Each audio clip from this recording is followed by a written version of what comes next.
नमस्कार। चलिए आज बात करते हैं जीवन की सबसे बड़ी पहेलियों में से एक की।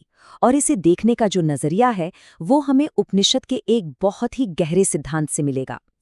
इस विश्लेषण में हम यही समझेंगे कि कैसे हर हालात, चाहे वो अच्छा हो या बुरा, असल में एक परीक्षा है। लेकिन उस सिद्धांत पर जाने से पहले एक सवाल पर गौर करते हैं।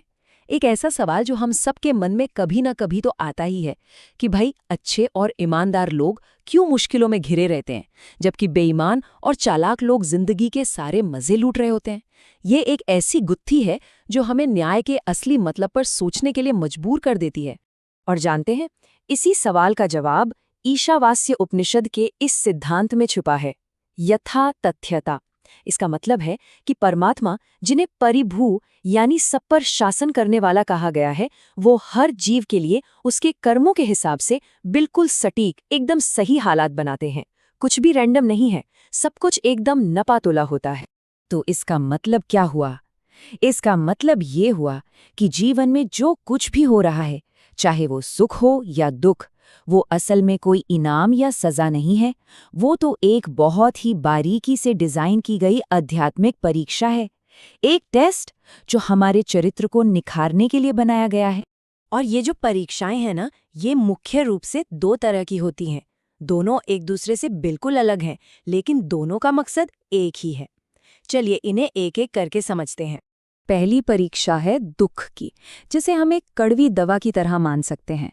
जाहिर है दवा कड़वी होती है, किसे पसंद आती है, लेकिन उसमें हमें अंदर से ठीक करने की, हमें ठीक रास्ते पर लाने की ताकत होती है।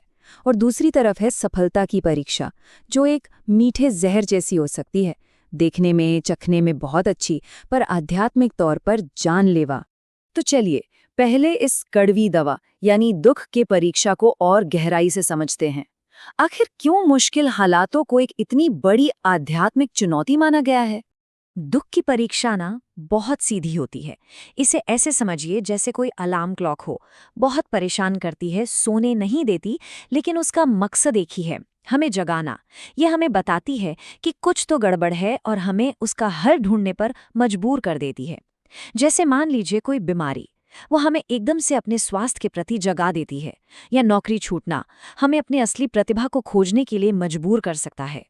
ये हमारे सब्र का, हमारे भरोसे का और उस ऊपर वाले की व्यवस्था में हमारी आस्था का एक सीधा इम्तिहान है।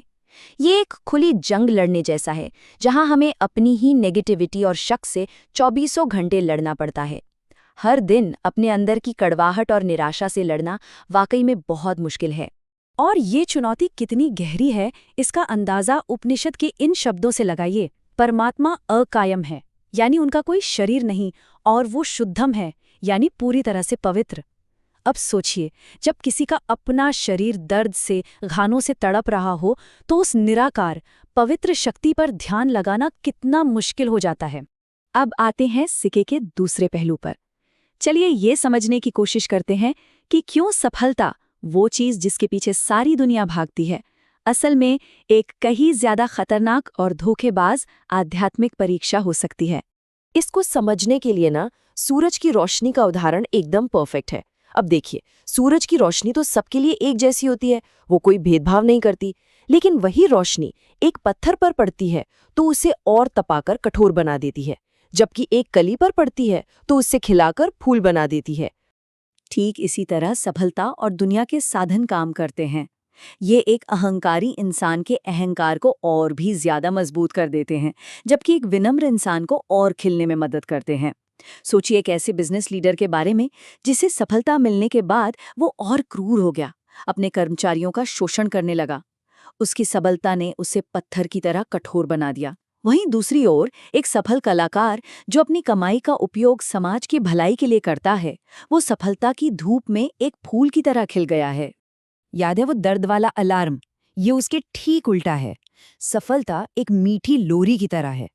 ये इतनी आरामदायक, इतनी सुकून देने वाली होती है कि इंसान को पता ही नहीं चलता कि वो आध्यात्मिक रूप से एक गहरी नींद में, एक तरह के कोमा में जा रहा है। अलार्म जगाता है, लोरी सुला देती है। अब सोचने वाली बात है कि ज्यादा खतरनाक क्या है? सफलता का नशा इंसान को ये भुला देता है कि परमात्मा कवि हैं, मतलब सब कुछ देखने वाले।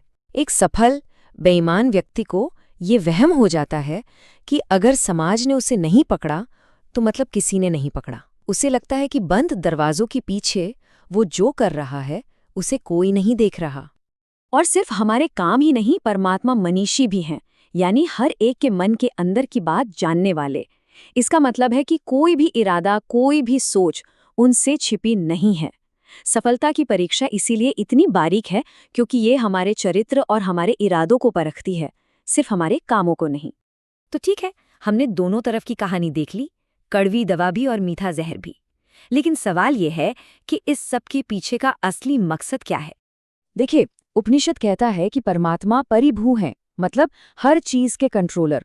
तो इस नजरिए से देखिए, ये जो दुनिया की ताकत है, पैसा है, रुतबा है, ये सब इनाम नहीं है, बल्कि ये वो साधन है, वो टूल्स हैं जो उस कंट्रोलर ने हमारे चरित्र को परखने के लिए दिए हैं, ये देखने के लिए कि हम इन चीजों के साथ करते क्या हैं। तो फिर असली आध्यात्मिक सफलता को मापें कैसे? इसका पैमाना बाहर की दुनिया में नहीं है, वो तो अंदर है। इसे 3 चीजों से मापा जाता है। पहला, क्या मन में पवित्रता आई है? दूसरा, क्या हमारे व्यवहार में निष्पक्षता है? और तीसरा, सबसे बड़ी बात, क्या शिकायत करने की आदत पूरी तरह से खत्म हो गई है? चलिए, अब इस पूरी चर्चा को समेटते हैं और एक आखिरी बहुत ही जरूरी विचार की ओर बढ़ते हैं, जो इन सब बातों को हमारे अपने जीवन से जोड़ देगा।